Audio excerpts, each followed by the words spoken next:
This afternoon they're going to come down and I'll be able to thank them in person and I'm going to brief them on the trip. Obviously the hope is now that the House will act quickly and send the bill reauthorizing PEPFAR to the Senate, and I'd like to sign into law as quickly as possible. Here's how my plan works. If you already have private insurance and you're happy with it, nothing changes. You keep that insurance. But if you don't have health insurance, or if you don't like the insurance you have, you can choose from the wide variety of options that are available to members of Congress. This is something that a lot of observers recognized, that this economy was over-leveraged, that there were no serious guidelines governing these mortgage-backed securities, that mortgage brokers were initiating the kinds of loans that people would never have a chance to pay. I am an idealist, and I believe it is possible in our time to make the world we live in another, better, more peaceful place, where our interests and those of our allies are more secure, and American ideals that are transforming the world.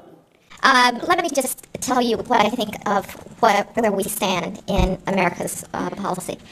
We have, right now, probably the strongest transatlantic relations, interactions that we've had. The future is knocking at our door right now. Make no mistake. The next generation will ask us one of two questions. Either they will ask, what were you thinking? Why didn't you act? I would never presume to know God's will or to speak God's words. But what Abraham Lincoln had said, and that's a repeat in my comments, was, let us not pray that God is on our side in a war or any other time. These are the people that ran a television ad in Georgia with Max Cleveland, who lost half his body in Vietnam.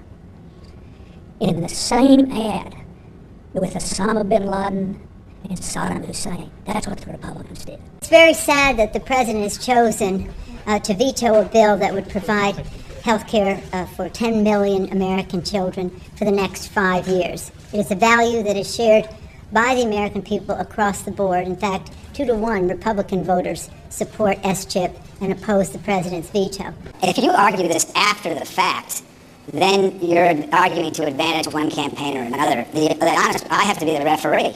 I have to be the honest broker. I have to say, we're going to stick to the rules. It's the only way that you can maintain the integrity of the process.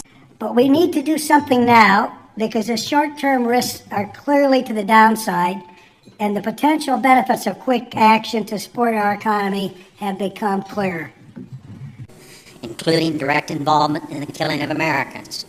Our country and the entire international community cannot stand by as a terror-supporting state fulfills its most aggressive ambitions. This is a time for leadership. This is a time for strength. This is a time to roll up our sleeves, not wring our hands. I've been tested in crisis. I'm ready to lead, and the time is right now. Sometimes we're seeking access not to put a fence up, but to put a road up or to put a light up. And I have to say, and I hope I can communicate this to the people down in this area, our Border Patrol, who patrols the border, is constantly in physical jeopardy. But for example, in Social Security benefits, a lot of people have taken special steps to make sure that they're going to have long-term retirement benefits, and for whom the Social Security check each month is not going to be a major part of their retirement benefit.